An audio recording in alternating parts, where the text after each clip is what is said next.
All right, let's just jump right in. Welcome to this explainer. Today, we are setting the stage for an absolute heavyweight bout in the world of construction and architecture. Picture it. In one corner, representing literally centuries of history, we have the classic reddish-brown clay brick. You know the one. And in the other corner, the modern challenger, the sleek, gray fly ash brick. For generations, we've basically relied on one tried-and-true method to build our homes, our schools, and our cities. But as tech gets better and we get more clued into our environment, we really have to stop and ask ourselves, is the old way still the best way? Which brings us to a pretty massive question. Are we actually building our future with the wrong materials? I know, it's a heavy thought, but it's one we absolutely need to tackle. We kind of take these ancient building methods for granted, don't we? I mean, we walk past brick buildings every single day, and we never really stop to think, hey, how are those individual blocks actually made? Or how strong are they really? Or even, what did making them do to the planet? Well, today, we're going to challenge those assumptions head on.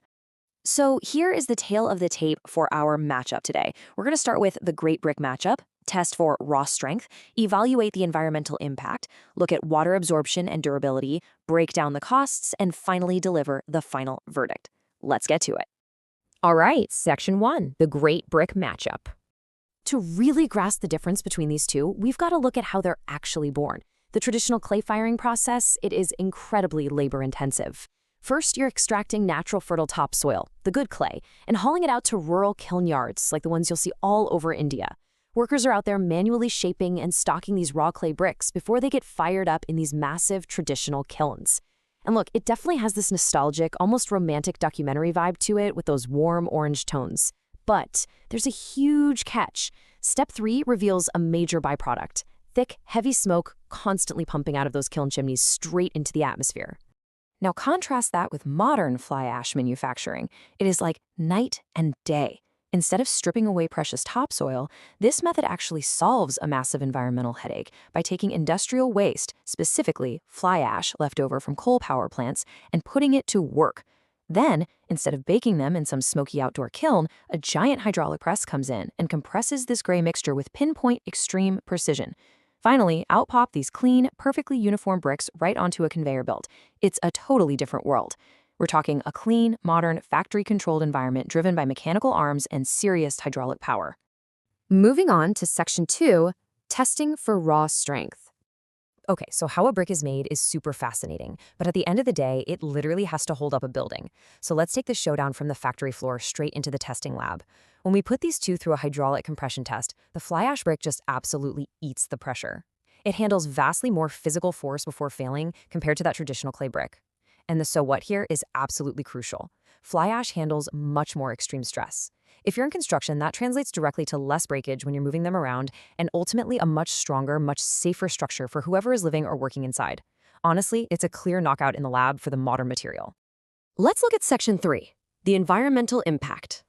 Now, this is fast becoming the single most critical factor for modern builders and architects. Everyone is watching their carbon footprint these days, right? And the environmental contrast here is just stark. As we saw earlier, traditional clay kilns literally dig up natural, fertile clay from the earth and they pump out heavy smoke that pollutes the sky. It's a double whammy. Meanwhile, modern fly ash manufacturing is out there actively recycling industrial waste that would otherwise just be sitting in a landfill somewhere. It literally takes a dirty byproduct of coal plants and turns it into a green, sustainable building material. The shift from the smoky, polluting past to this cool, clean, recycling-focused future, it couldn't be clearer.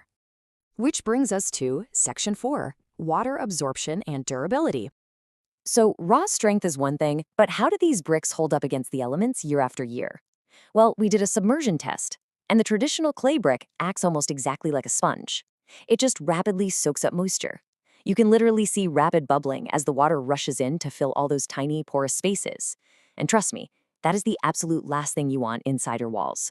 Water means dampness, mold, and serious structural weakness over time. But because the fly ash brick was packed down so densely by that hydraulic press, it fights off water penetration like an absolute champ. It shows minimal water absorption, giving you a highly durable structure that's going to survive heavy rains and brutal humidity way better than clay ever could.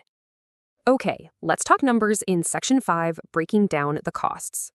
We've looked at the engineering, we've looked at the eco-science, but let's be real for a second. Which brick is actually going to give you more bang for your buck? Well, when we break down the cost per unit, fly ash comes out on top yet again. Not only are you getting a stronger, more water-resistant, totally eco-friendly product, but the upfront pricing is actually lower. Because it uses recycled industrial waste and this super efficient automated manufacturing, fly ash bricks literally keep more rupees in your project's budget, and you don't have to sacrifice a single ounce of engineering quality. It's kind of a win-win. And that leads us to Section 6, the final verdict. We have put these materials through an absolute gauntlet today. We tested every single metric that matters to a builder, an architect, or even just a homeowner looking to build. And guys, it is a clean sweep for the modern fly ash brick. It easily earns the definitive check mark. Superior compressive strength for safer buildings? Check. Eco-friendly industrial recycling that saves our topsoil and clears our air? Check. Lower water absorption rates so it actually lasts? Check. And it's highly cost-effective per brick. In every single category we tested, the modern industrial gray completely outperformed the traditional fired clay. No contest. So here's the thought I want to leave you with. Now that you know exactly what is going on inside the walls, what will you choose to build your legacy with?